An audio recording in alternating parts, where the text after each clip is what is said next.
Okay. You want me to be honest? We can edit I'll later be if you don't honest. like it.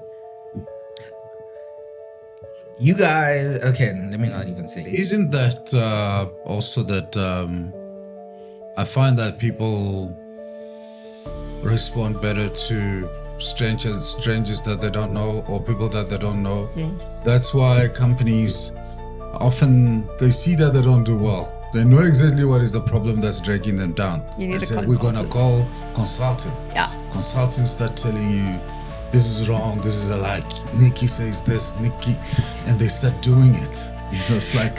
You're so right. It's you why know, children don't listen to their parents. yeah, Nobody they're else like, has to tell them. my parents, no.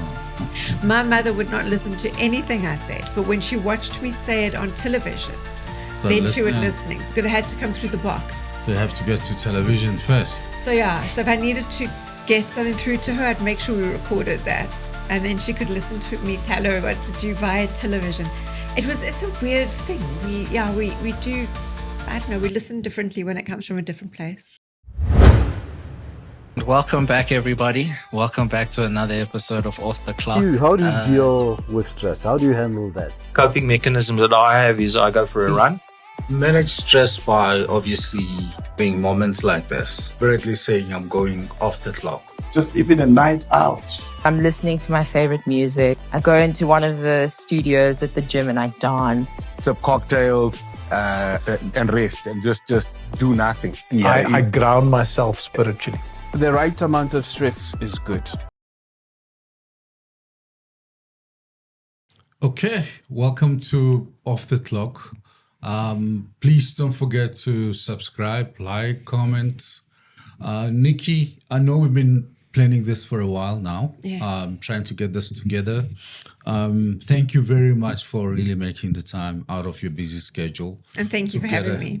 To get a little bit of off the clock. Yeah. Today I would like us to focus more on the nutritional side of or aspects of wellness and longevity. Yes. Longevity and wellness have been trending a lot on Off the Clock, but I mean, you the foodie guru. Yeah. And I would like us to focus a little bit more about, what are the type of food that I can eat and get my six-pack back. Okay.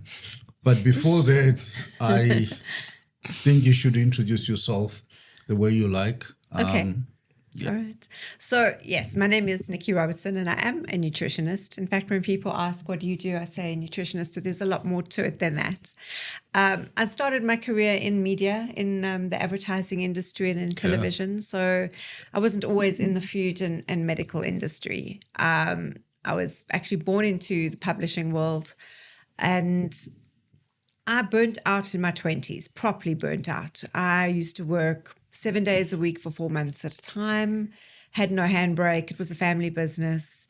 Left the family business and opened up my own ad agency. Left the family business, fired you, or no? I'd had enough. I'd had enough of dealing with my dad and working in the family business. It was a gilded cage, and I think it just comes a time where it either works in a family business or it doesn't, and you can't keep whipping the horse. Just leave the nest. You just got to leave the nest at some point. It was the best decision I ever made. I opened up an ad agency immediately, like the next day, and we did extremely well.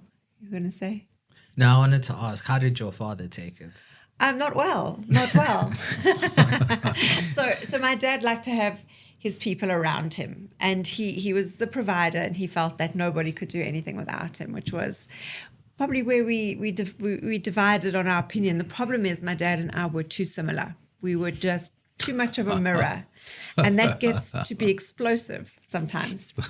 So leaving the business and proving that I could do it on my own was very important to me. And I think it garnered a lot of respect from him in the end. So when I'd achieved what I'd set out to achieve, he was like, okay, fine. You didn't really want to admit it, but it got the respect that it needed. And I was in the media industry. I loved it. My first love has always been television and advertising. And after 5 years or so in the industry, I was exhausted and my health took a knock. And a lot of people in in the medical industry, especially in the health coaching industry, have to go through a point of personal crisis before they figure out what to do. So it's not a case of going to med school and learning how to put someone back together. You have to go down into that deep, dark night of the soul to realize what works and what doesn't, and also to create empathy. So when you're working with people, you know what they've been through. You can recognize the signs quite quickly. And I'd embarked on a journey to find out why diets don't work. So I'd been a dieter my whole life. Did you say diets don't work? Diets don't work.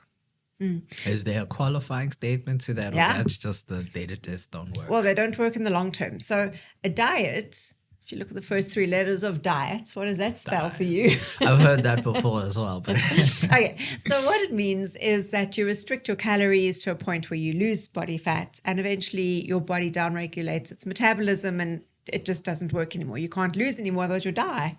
And you've got to keep reducing the amount of food you eat, and it's not sustainable, it's not healthy. And it causes all sorts of problems. And I'd been dieting since I was 10 years old, and I could lose weight very quickly, but I could put it back on very quickly. And I realized there was a problem. Just going up and down. Yeah, so wait, why did you start dieting since 10 years old? because I had a perception that I was overweight, and my mom had a eating disorder. So she had us all on a diet. Like because she was bulimia. anorexia nervosa. She was a bulimic. So she was always on diet. So she put the kids on diet.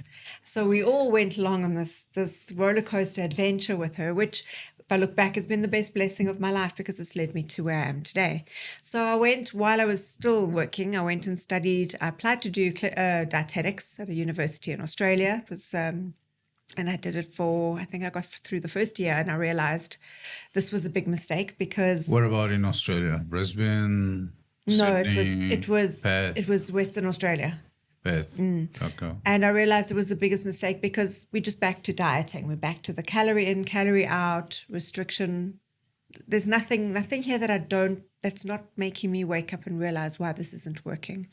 So I went and I found clinical nutrition in the UK, which is very basic training in nutrition, but it's a qualification. And then I found functional medicine, which is a branch of medicine which teaches you all the upstream reasons why things don't work in the body. So the causative, why the gut isn't working, why the liver isn't working, why the systems aren't working. And alongside that, I had started sports nutrition because, why just do one degree when you could study sports nutrition? And I learned more from sports nutrition than from anything else. So you're like a food doctor now? Yeah. So, well, no, I'm not a doctor, but... but for the food. But for food. Yeah. But I learned more useful information out of studying with athletes than from doctors or dietitians or nutritionists, because the body is a machine that needs to be fed food on a frequent basis. And when you give the body or understand what the body needs in order to thrive, your brain changes and everything changes, your moods, your strength. And strength is what is so important. We've been talking about, I wrote a book in 2006 was the first book I wrote. It was an unpublished book. And in that book, I talk about protein. So nowadays, the big buzzword everywhere, all over social media, is how much protein you should be eating.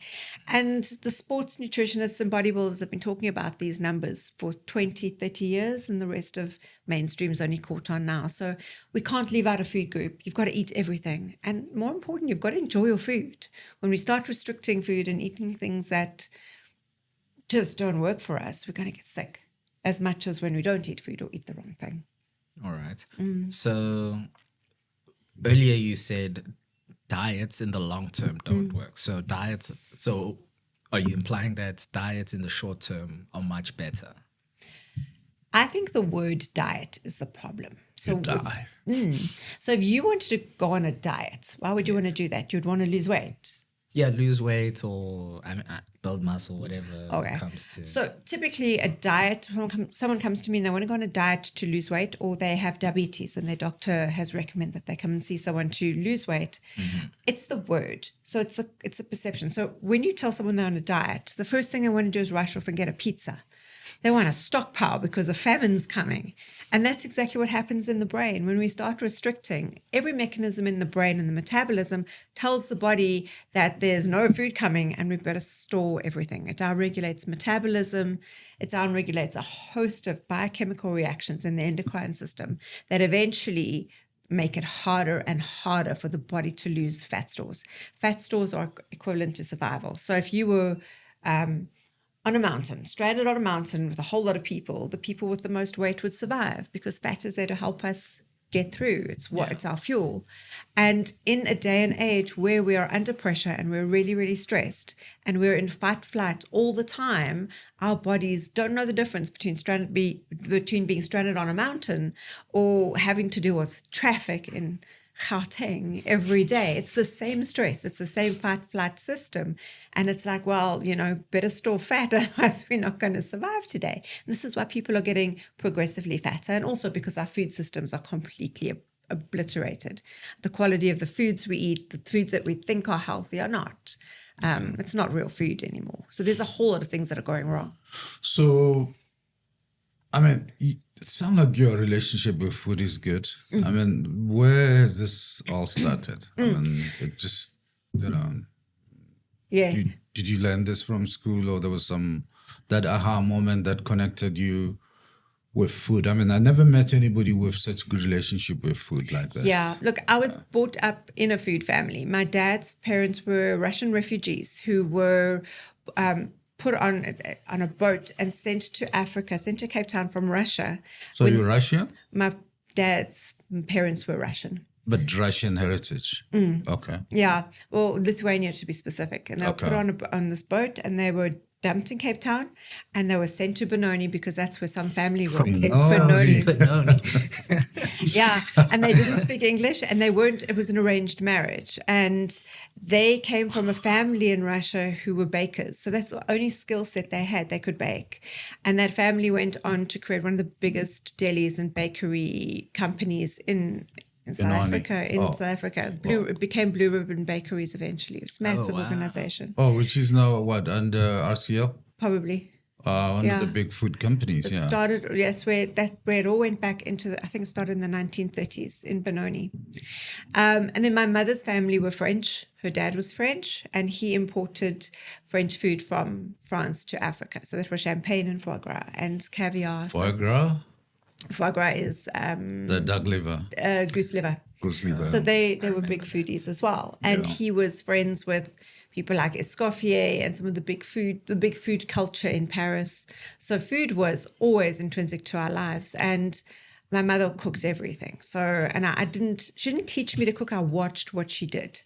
And no meal was the same meal every week. It was always a production. My parents put a spin on it. Yeah, it was always a 3-course production. So you grow up in that space where you understand the mechanics of food, how to make it, what it should taste like, what fresh ingredients are, and how you feel when you eat foods like that.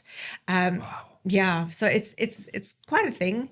You can put on weight, of course, because my dad used to come home every night with a tray of buns or biscuits or something. Yeah, and he'd feed us and he'd say, you're looking a little bit chubby, but here, eat this. The disconnect was it was ridiculous. So, and as a teenager, you put on weight and then you get a little bit of teasing, a little bit of ridicule. You think something's wrong with you. You start diet, and I did the weirdest diets. I used to try I've tried every diet you can imagine. And eventually I learned that it's not the solution. The solution is eating real food. But how do you do that in a way that is practical for everyday people? Eventually, when I figured out the solution for myself, and it was really, really simple, I managed to lose 30 kilos of body fat within 3 months and keep it off. I went from 32% body fat to 16% body fat. I was ripped like crazy. Wow. And I put on 5 kilos of muscle, and that is through eating protein, carbs, fats, veggies 6 times a day, just like a bodybuilder does. So, of course, bodybuilder, they also exercise. So where does exercise play a role in this whole thing? Oh, exercise is critically important, and not just for weight loss. In fact, I'd say weight loss is the least benefit. Most important benefit of exercise is for your brain. Yeah. It's for your concentration, your health, your mood, your well-being. It's the best antidepressant out there. Also, when you're building muscle, you'll stay young longer. Your muscle is an endocrine organ, and that's what uses up those calories. So when you have more muscle, you can eat so much more food because your body is hungry for it, and you're feeding muscle stores rather than fat stores. So exercise critically important as part of the mix. But I mean, exercise comes in many formats. I mean, I Yes. think about my grandparents and my parents. There was no Virgin Active those days or Yeah. Planet Fitness, but their Planet Fitness was they will walk to work, Yeah. like 5-10 Ks every day to and from. Yes. That was their exercise. And they weren't doing much they'll- sitting. Yeah, they were they will moving. move the whole day. That's it. And they like keep going. Yes. And their diet or their food was hard body chicken, free range these days they call it. Yeah, hard body Morocco. chicken. And then occasionally a lot of vegetables in that. It's perfect. But yeah, occasionally beef or mutton. also a lot of pap. But of course, I mean, the food that was rich in carbohydrates, because you need a the little bit of energy. that. And I remember, and I have to tell you this, I remember when I first met my Czech Republic guy, not Czech book, from Czech Republic guy, who we connected so strong. And then he said, Peter, I want to take you to eat the local and indigenous food. And I thought we were going to have a foie gras or that, because in most Michelin style restaurants in Yes. Prague, Yes. a lot of foie gras and very good Michelin style restaurants there. But then he took me in downtown, and then we went to underground, and they gave us like a real big dish of dumpling with red cabbage Yes. and a white cabbage and a duck or a goose. Yes, a a duck goose, on that. It's duck. Full goose. No. I mean, they chopped it nicely in pieces and all that, and I was eating that. Was like so very rich and Yes. full and greasy and all that. And I remember calling my German boss and say, I just had a good local Czech food, and he said, Peter, don't eat that food again. The food is for people who work in the forest, because they just give you so much energy. And if you're not gonna use it, why you load so much on your body? That's like someone calling you, telling you that they had this like South African cuisine. We had so much hard body and all this, and you saying, "Don't eat that food." It's for the people who work in the mines or whatever. But also, yeah, you think about it. Think about people from Limpopo. Most people from those rural provinces or towns, they work in farms and mines and really heavy duty work. Exactly. They need pap. They certainly can't be having some blue ribbon bread, for the whole day. So they need that pap and nama. Yeah. Or Morocco, and to come back strong and be able to lift and carry and sustain themselves over the whole day. Yeah, people who eat culturally appropriate food and they move all day seldom have diabetes and cancer. All those diseases we see of sedentary people. These are diseases of lifestyle that come from our modern lifestyle. If you are out and working and moving all day, your ability to eat those foods, and those are real foods. I mean, these are foods that are grown clean and they're well processed. There's no there's no junk in there. Junk or fat stuff that's injected to the food or what. I mean, I remember I really started working seriously in healthcare in 2004 across the continent, and even that time, the whole African continent was full of communicable diseases. Yes. Now, if you look at your flip and check, the non-communicable diseases that are basically lifestyle, what you eat, you are what you eat, have crept up to about 50-50 now. Yeah. More people get this diabetes because of lifestyle, It's crazy. hypertension related lifestyle diseases are coming in, which is not because you got infected by this or that. It's just Lifestyle. lifestyle. Yeah, one of my favorite memories is when I started working in corporate healthcare. So once I'd qualified and I sold my agency, and I was actually asked You made a lot of money? initially, yes, in the agency. Yeah. Yeah, it was a very profitable agency. I just couldn't do it anymore. I was just too tired. But I was asked by a friend to come and do a talk at Sassel to a group of people about my transformation and about living healthy and about eating right and about exercise. And I'd never spoken to more than one person one-on-one ever. And there was an auditorium and it was full of people. It was about 600 people in the auditorium. Wow, that's a big crowd. It was a big crowd. And I just spoke about my story. And from there, it was incredible. It was incredible to see how many people could relate. People listen to your story and they go, yeah, but that's my story as well.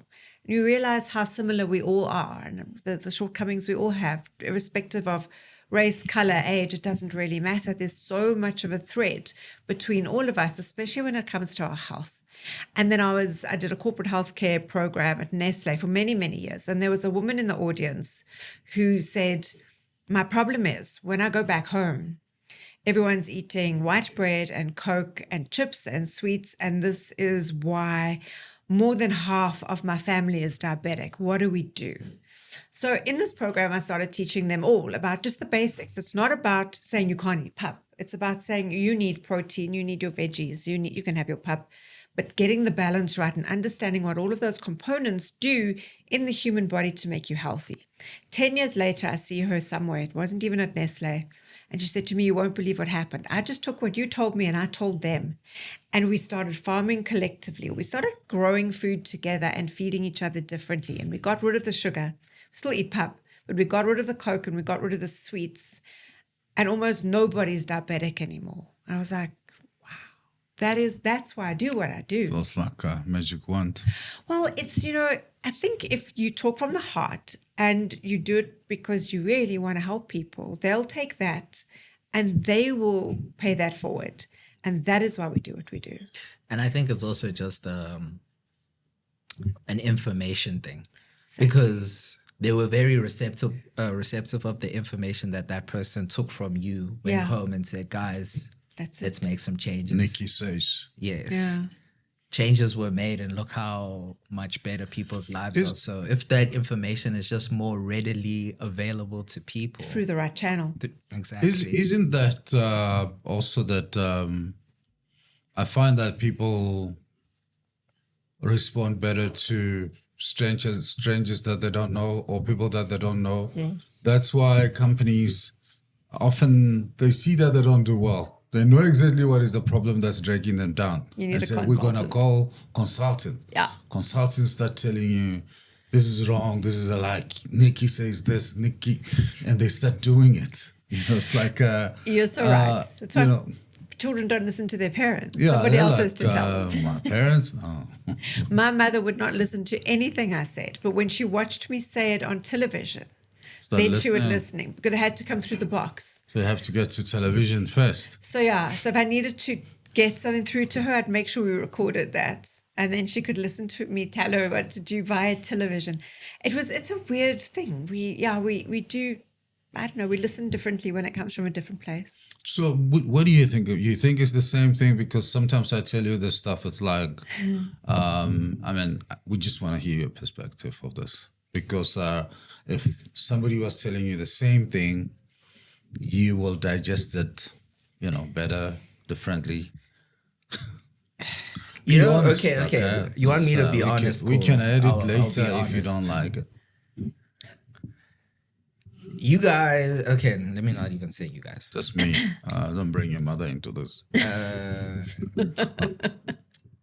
The problem is that it's not about, like when you're a lot younger, listening to your parents is just like, you literally just need to go out and make your own mistakes and just have your own life experience for you to be like, okay, I can't touch this stuff. I can't do this. If I do this, it will lead to this outcome and all those things.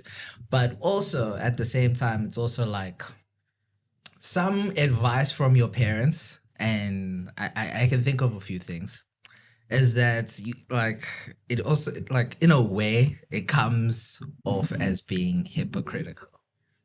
sometimes, because you'll tell me to do this and then it's like, You're not. you're not doing this, but you wanna, and then the whole leading by example comes into my head and I'm like, but you're not leading by example. So that is also one of the barriers for not listening to parents, is because sometimes you guys are hypocrites and you don't see it, which is fine. We're all human, we'll make mistakes, we're all not perfect, and that's okay.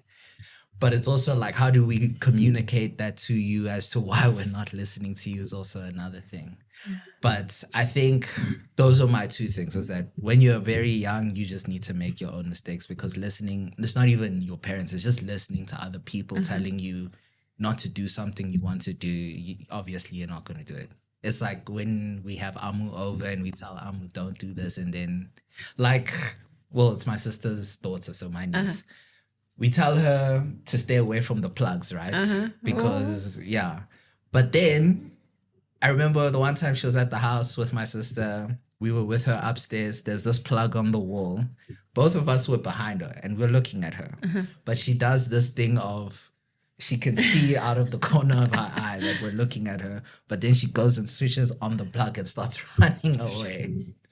But we tell her, you shouldn't play with those things because you could Get hurt. Exactly. So I think it's really that. And it's kids testing boundaries. Exactly. So I think that really is like, when you're a lot younger, it's that. Yeah. And then when you're older, like a teenager, it's just the ignorance and you thinking you know. And the rebellion. Exactly.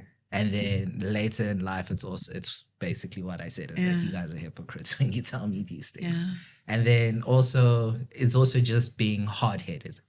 I think we are wired to break away from the tribe to start our own tribe, and that's part of that wiring. Even though from a common sense perspective, we should always just take the wisdom of elders, use what works, toss what doesn't. Exactly. But our brains are like, nah, I want to start my own tribe. And it's like, okay, start from the beginning when you could have started halfway up the ladder. Just is what it is. So just going back to you, Nikki Robertson, how did you meet your partner?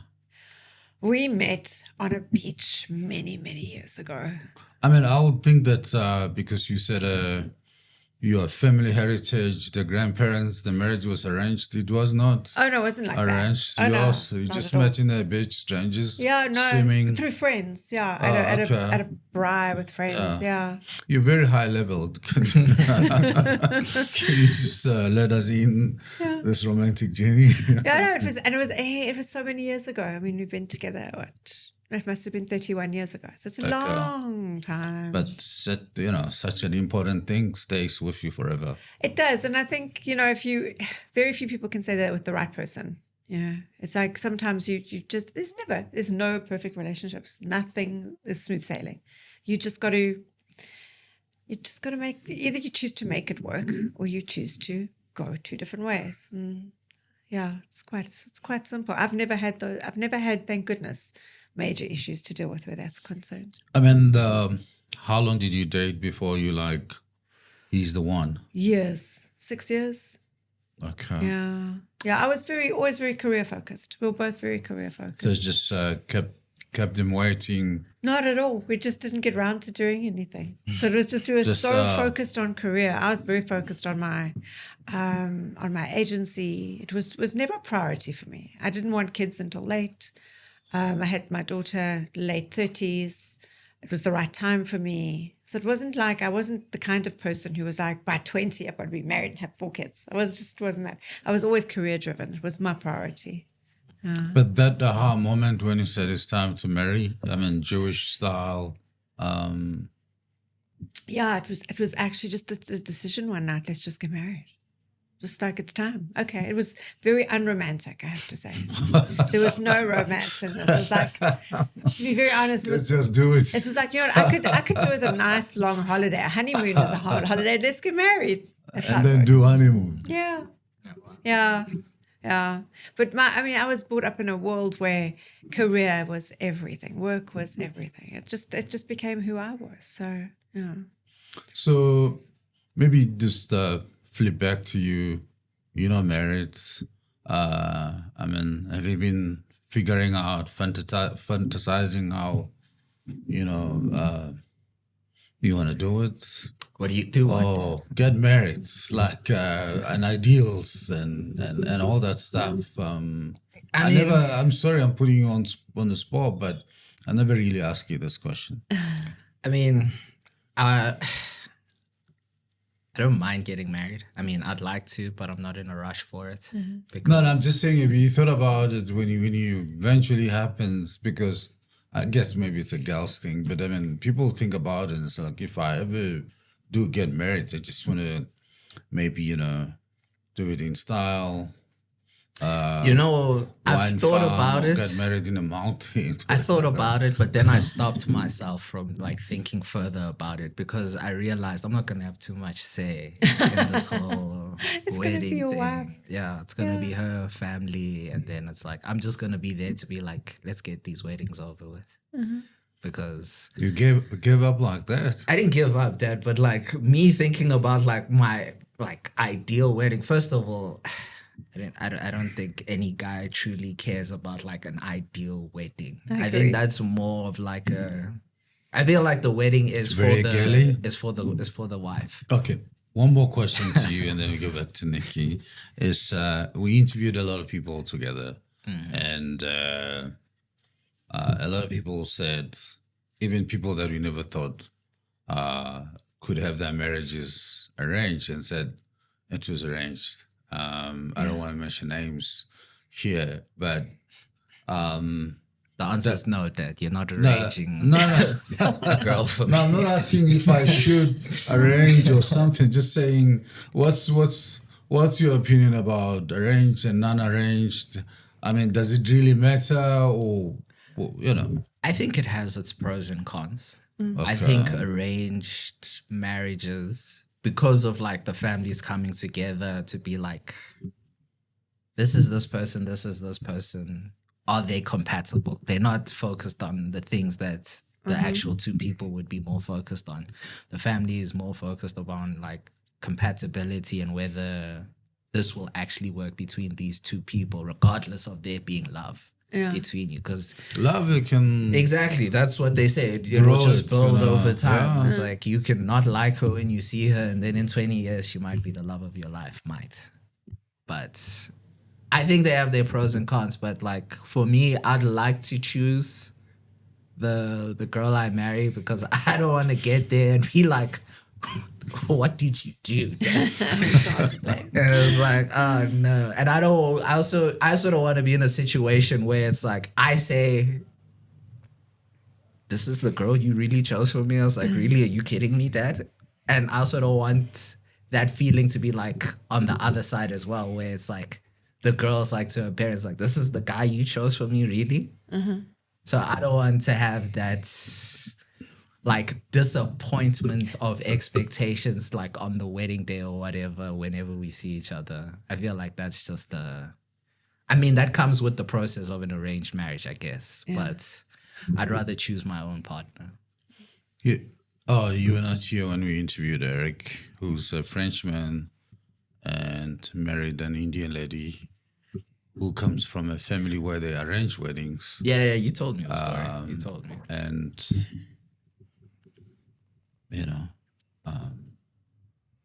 it works either ways. That's my position. And I'm not about to arrange anything for you. You're on your own.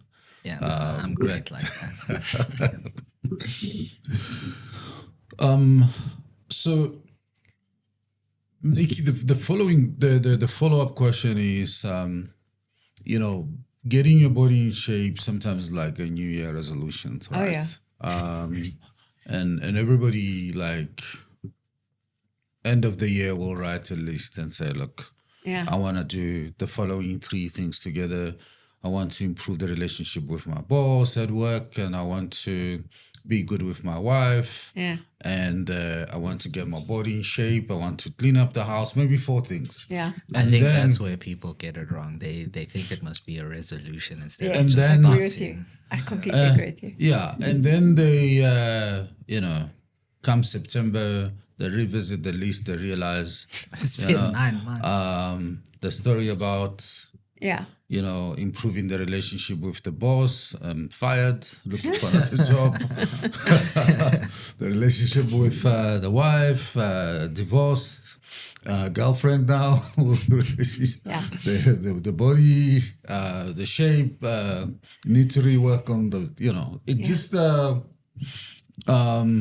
doesn't seem to work well. And we did this event at Gibbs on Trifecta of Wellness, and Richard, the CEO of Cash Converters here, where we running the studio, where we're running the interviews, was there, and I was just reminding everybody that people buy training equipment or golf equipment by March, April. It's back. They're selling them in Cash Converters. They got the money and they've moved on to all the habits. I mean, just advices in terms of the best way to. Okay. So it comes down to values. So why do you want to improve the relationship with your boss? Is your job important to you? Why is it important to you? If you want to get healthy, why? It's not about losing the weight. There's got to be a deeper meaning. If the value speaks to the fact that you want to be strong enough to play with your grandchildren, that's a value. Looking good on the beach is not a value. That's a nice want to, but it's not a value. Six-pack, not a value. We've all got six-packs. They're just covered by a layer of fat. So, but I mean, just work off the layer of fat and get there. But you've got to ask yourself why I want to do that. And am I prepared to put in the work when it gets tough? And if that value system is really compelling, if your reason to do that is stronger than your excuses, then you get there. But it's hard to do it alone. This is what I keep telling people. We all have these ideas and we write these lists without witnesses. We do them alone and we don't have witnesses to our lists and we don't have an accountability partner helping us get there because it is hard. That's why they have so much gym equipment coming back. So unless you've got a gym partner or a coach or a family member where you do it together and you make it fun and you make each other accountable, or you pay someone to be accountable for you, it's not really going to work out because we'll always go back to what's comfortable, what's easy, because life is hard. So that's why there's so many trainers and that business is booming. Yes. That's like, okay. Yes. And we're meant to work in community. To go and have this goal of losing weight and going out for a run on a very cold winter's morning by yourself takes a lot of grit. Determination. Oh, even if you're training for comrades, that takes a lot of grit. You do it as a group. You do it with a friend. You do it because you have committed to this and you've got witnesses to that commitment. Then we're talking a different game. So the compelling reason why is where the coaching comes in, and the community support is what keeps it going. Because you don't want to lose face in front of people who mean something to you. Also, you don't want to let them down as well. You don't want to let them down. You don't want to let yourself down. You don't want to be in the position next year going, I didn't even look at that list again. Don't want to be a loser. You make that list to a witness. Even put it out on social media if you have to, and keep yourself accountable. Accountability is why human beings, we are cooperative. That's why we survive. A person on its own or an animal on its own will die. And this goes for everything we want to achieve in life. We cannot do it alone. Okay, interesting personality approach, how you see things there, which is based on experience more than the personality. Any siblings? I've got a brother. Okay. Yeah. And you said you like a carbon copy of your dad. And what about the brother? Carbon copy of your mom? No, he's a bit of a blend of my dad and my mom. He's a far more pragmatic, calmer human being than my dad and I. Yeah. Okay. And he's a good guy. We've always had a good bond. He's younger. He's 3 years younger than me. Okay. Yeah.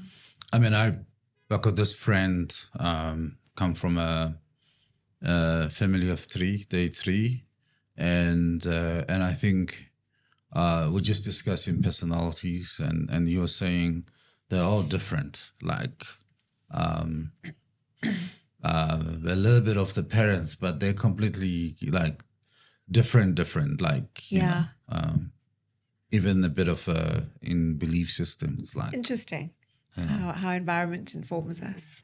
Yeah. So I don't know what happened to the DNAs of the parents and all that.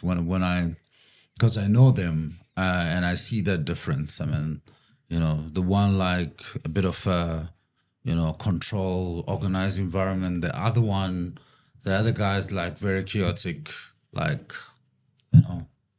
everything goes. Yeah. And the other one, social skills, is like leave me alone. Yeah. I know what I want.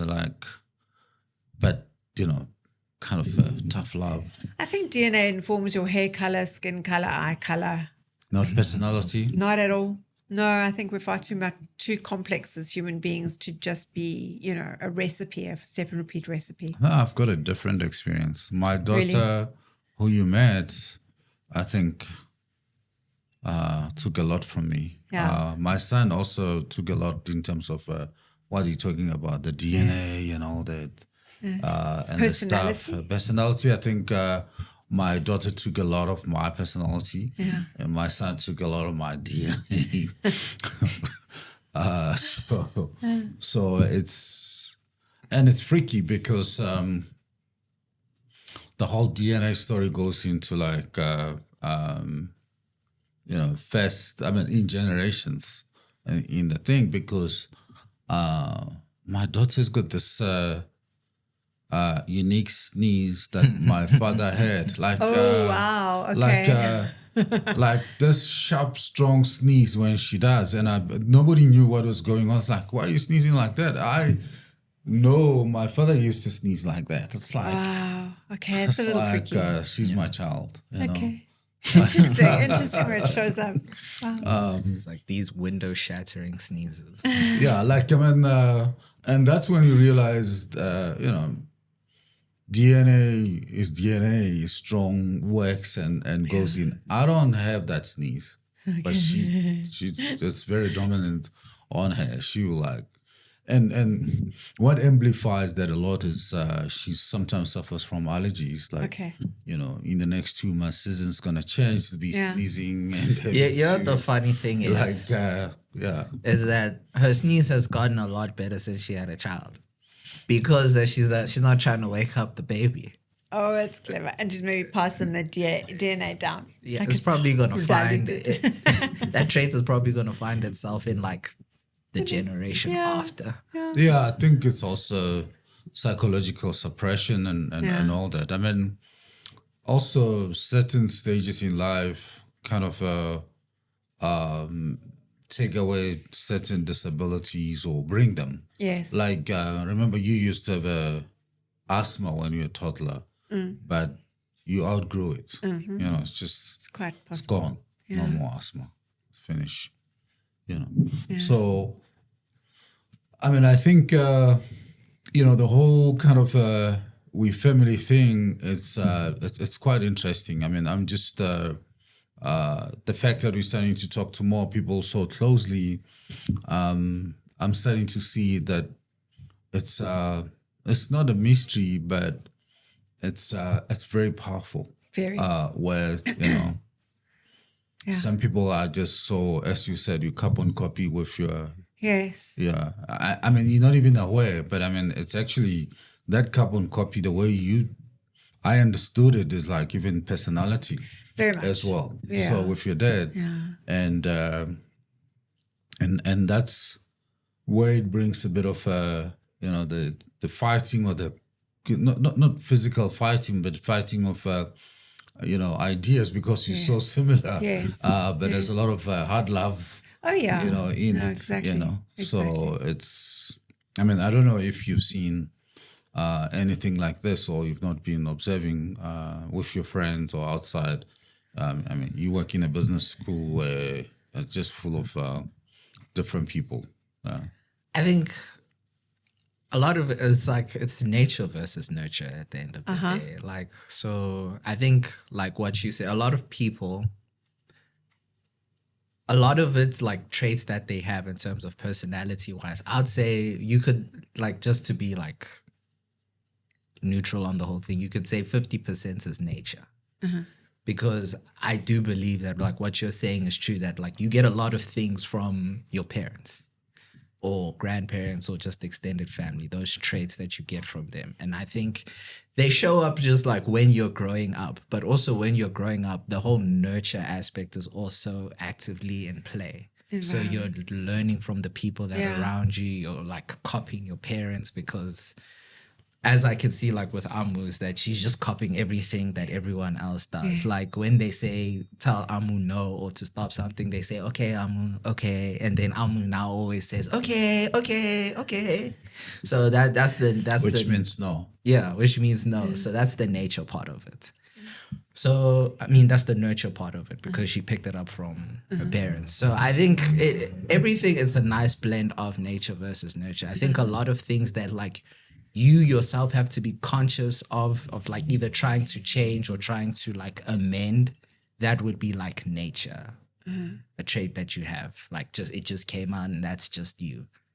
So I would say both of you are correct in your starting points, because like the one, you come with a lot of the things like straight out of your mom, like these are your factory settings. No one's going to change them. They're just going to be edited just a little bit. But there's also a lot of the things that you learn from the environment that you're brought up in, the people that you're around, and all those things. And environment does inform DNA. We know this. It really can switch on and switch off DNA. Yeah. So triggers basically. Yeah. So some things will bring exposure. out. Yeah. Even food will switch on and switch off a genetic predisposition to disease. So it can do that. So it's very, really very interesting. true. Yeah. I mean, just something that stand out with that was remember that guy that we interviewed, I think it was Zweli, was saying he took and looked so much from his dad, who passed away, was a pastor in our church. And but he had a kind of a minor mannerisms and behaviors which were similar to his dad. Yeah. And the mother used to like stop, because he will twitch his eyes just like his father. Yeah. And remember, his mother and his father knew each other very well. It's like, damn, stop. You just there's that twitching your eyes like your dad. Just stop right there and like go outside. Like type of a thing. So that's how detailed the whole thing is.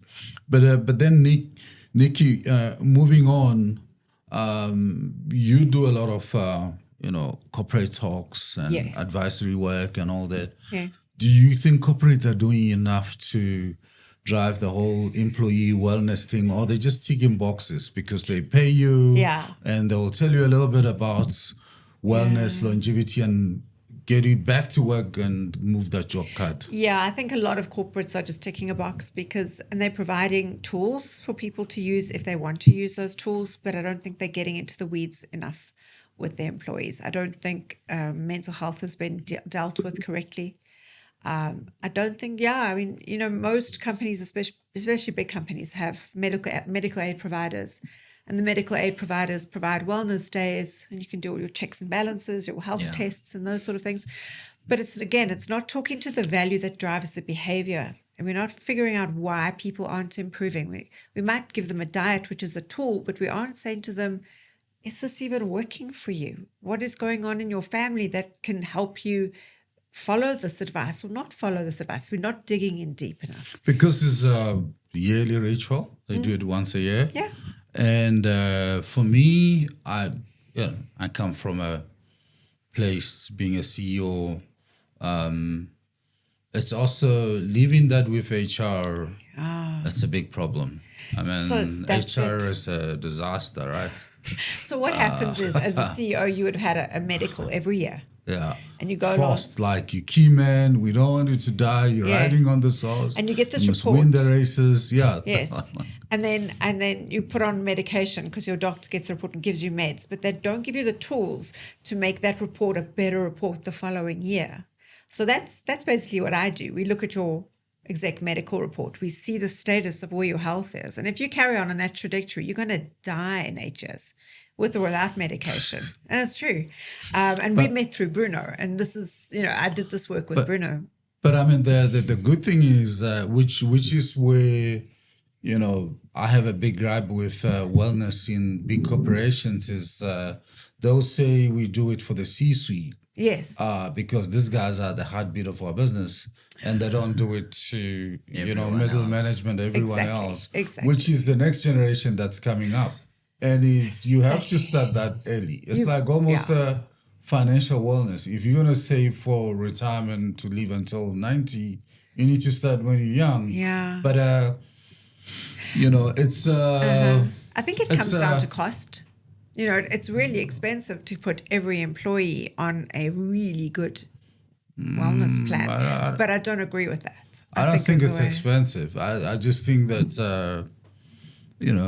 organizations don't know enough to do it. Yeah. The world where you and others are living in needs to work double harder to educate the corporate to do this properly. Yeah. Because I was just having a discussion with Graham about the fact that in the first world, the working population is old. Yes. And I was just joking and saying, you're a white man, your next boss is going to be a black guy from Nairobi. Yes.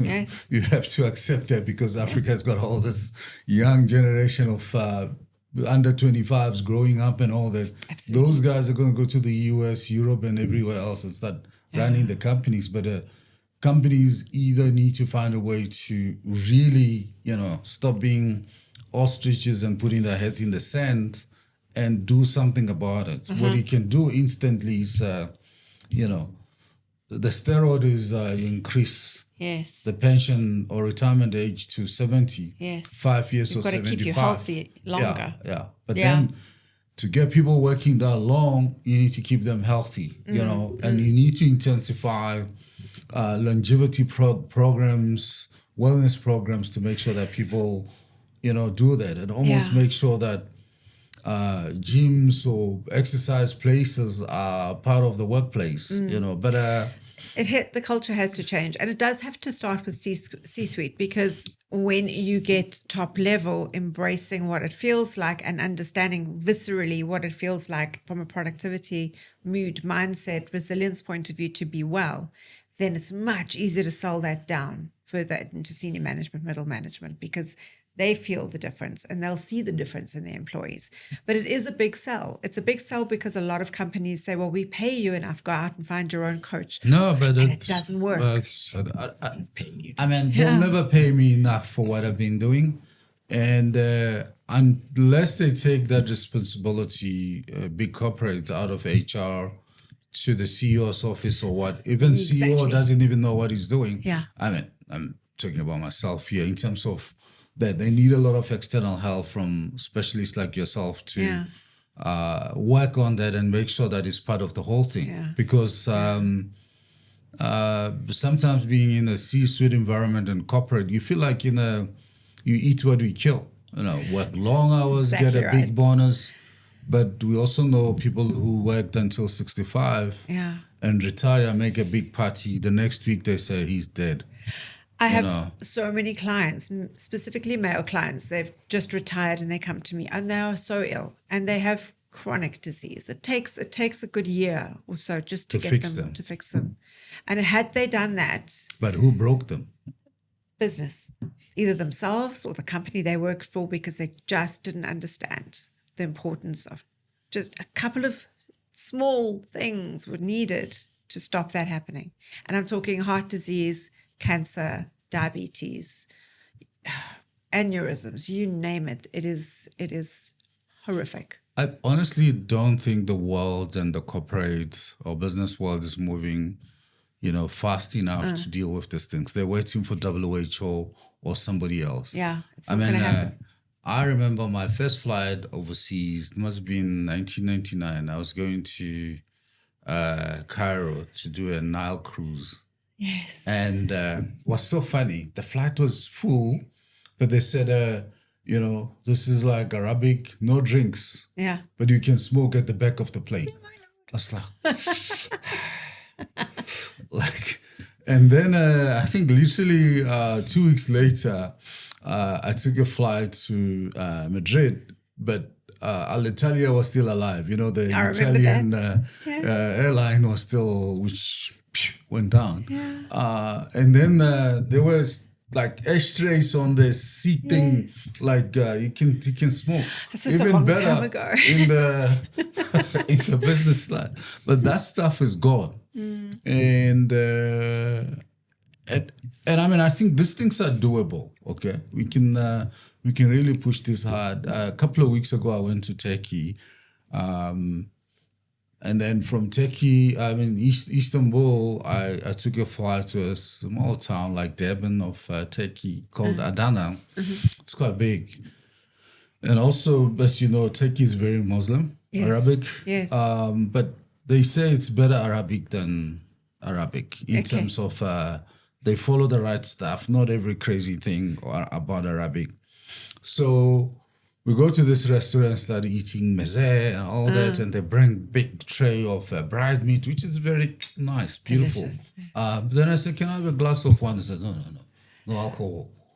Like, and then everywhere they were just smoking and puffing and huffing. I'm like, what are we doing?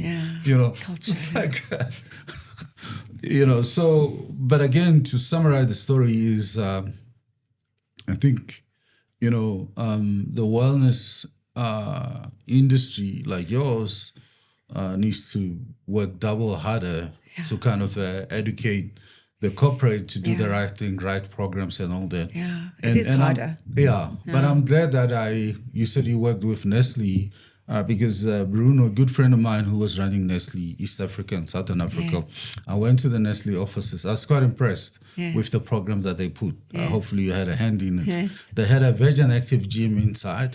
They had a kindergarten inside as well. And the food and everything else was like an ideal, great place to work.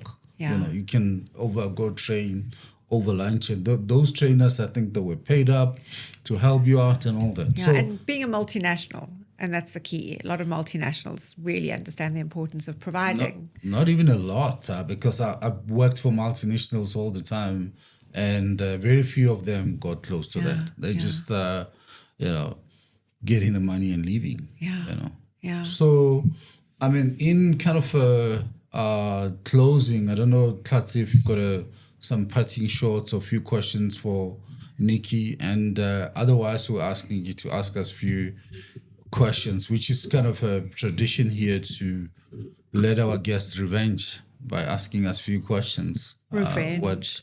You could have given me some warning. Okay, what are your health goals for the next 6 months? And on what values are those placed? Don't run away from this. No, don't run away. No. Exactly. Are you going to think about it? Okay. I'll extend the same question to you.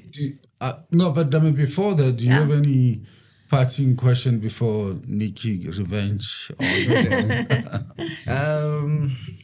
How good of a chef are you, Nikki? Well, I've written 2 cookbooks. I published 2 cookbooks. Okay.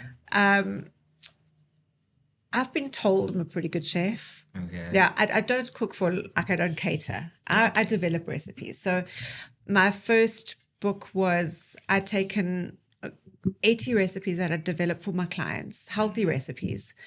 But on the face of it, looks like good food, just normal food, but it's made better. So better ingredients, better way to eat or create food, better. And then the second book is sort of along the same lines. I've also got a show on TV where I cook on television. So I'd say maybe pretty good. It's hard to say that you're good when you're talking about yourself, but I think it's pretty possible what I can do. Okay, so also you said earlier that you come from a family where like food is a very big thing. So has those different, like especially where like the French side, the Russian side and all that, has those spoken to your advances in the kitchen, basically? Most definitely. So those basics that you learn are the sort of the underlying current of a lot of the recipes that I create. So yes, they do definitely, those influences have definitely informed what I do. Now, my second book is a collection of foods that I made as a child with my parents. Okay. Almost every single recipe in there has a family link to it. Okay. Yeah. So have you branched out in terms of like, you want to, because you said French, the other side was Russian and baking and all that. So have you ventured out into any other cultures to like get inspiration? Absolutely. Lots of Asian, Middle Eastern foods. Middle Eastern is one of my favorite themes. So Turkish food, Greek food. But when you start working with food and understand the principles, everything is so closely connected. There's probably just a technique difference here and there, or a specific blend of spices and herbs that differentiate different cultures. But generally speaking, most things are very similar. It's probably talking European food, but then we're looking at, I do a lot of South American food as well. So from the southern states in America, lots of gumbos and those sorts of things as well, because I've been there and I've had that exposure to these kinds of food. So I'd say it's quite a metropolitan way of cooking. I like food to be exciting and not to be the same all the time. I think it's really important to experiment with different cultures and different flavors. So which culture would you say, outside of like the ones you grew up with, would you say is like your favorite in terms of like just food and overall like inspiration, how it changed your view on food? I'd say probably your Middle Eastern food, like Turkish food and things like that, Moroccan food, those flavors and the techniques to bring those flavors. And for me, food is very much about scent. So what it smells like while it's cooking. And your Turkish food and your Moroccan foods have got very specific scent signatures. And for me, that's what makes it absolutely divine and exciting. I love experimenting with those. So you could be dropped in Turkey, Morocco, and you'd be fine. Oh, I'd have a ball. I eat everything. I'd test everything, yeah. Okay. Yeah.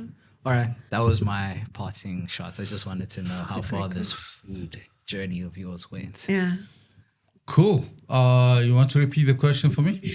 Your health Jen. goals for the next 6 months. Where would you like to see yourself? What concerns you first and foremost about where you're at? Just remember, this is going to make you accountable. Yeah, I mean, for me, what concerned me is my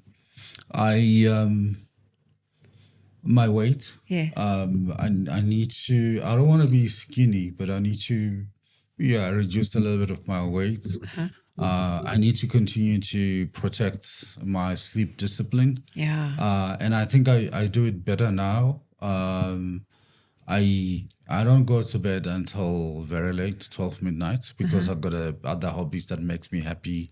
And also, when they go to sleep and everybody's gone, I can decompress on my own, analyze movies or the work that I do in writing and all that, and spend that 2 hours and it's like a R&D for me, that moment. Yes. So I just want to do more of that. Right. And when it comes to sleep, I'm kind of I do 6 hours of good deep sleep. Yeah. But I mean, I don't ask me to wake up at 5 or 6 and go run. I don't do that. Sorry. I like to I rather sleep at 1 and wake up at 7. Yeah. And then have a macchiato or coffee or take it easy. I want to kind of in the next 6 months be more biased to me, less about other people, sleep, hobbies, reduce a little bit of weight. How are you going to do that? How are you going to reduce I've completely reduced the intake of alcohol. Okay. Although we're very kind of big on wine, on Off That Lock, and I've always collected wine. So we do vintages every year. So Off That Lock, it's going to be 2 years in 2 months. Wow. So we will do the third vintage and all that. So Good idea. just make sure that I don't drink all the bottles. Yes. So I think probably in the last year or so, I've drank less alcohol. We open a champagne or something to celebrate milestone here and there. He knows. He's still in the nest. And when it comes to food, I don't even have to do much because my wife is very strict about what we eat. You know, if I want to eat fast food. I have to kind of go Sneak it. outside and do it alone. Yeah, And that's all not good. that. As you like, if you want hard body, Woolies has got it. That free range chicken style, and I'm lucky in that sense that and almost she's like a food police. My wife, like, why are we busy with this greasy stuff? And I'm glad she's looking out for you, but don't hide the cheat food. Do it in the light. You'll do less of it. I'm just saying it in jest. Okay. So Don't hide the I mean, cheat for food. instance, almost weekends we all together and say, look, what are you gonna have for lunch if there's nothing in the fridge? And so like, why can't you just have McDonald's? Or pizza. We like to have pizza as well, and also. I'm a shareholder in a bakery that's doing very good breads and things, and I used to just experiment. My family is like just trying to stay away from those low GI rye breads and all that. Yes, please. Stay away from that. It's not good. But now and then, I have to taste the products that I sell. Yeah. To be able to advocate for them. Otherwise, I'm not talking about what. Sure. I don't know what I'm talking about. Right. Yeah, and then I think mentally I'm in a better place. I'm good, and I want to continue to build through Off the Clock and all that very healthy relationships, connecting with the people, adding value. Coaching and training and doing that stuff. If I feel like I've done well in helping people and doing positive things, it helps on my sleep, my mood, my level of happiness just shot up. So those are the things that I'm being very deliberate about. That I said to him when he was still going high school that when I'm done with this thing, I'll leave home at 9. And then have a convertible, drop the roof, put the shades, go to work. He has a convertible. He doesn't drive it. What have you got? It's old 6 Series BMW. It's a legend. No, it's lovely. It is a legend. I'm get happy when I drive it. It's just too cold now to take the top down until it just, warms up. He that whole thing was just a dream. He doesn't do that. He doesn't do that. I think you should. To come. Good. So that's my lovely 6 months goals, and which I think I'm in it. Yeah. Good. I believe you. Yeah. I do.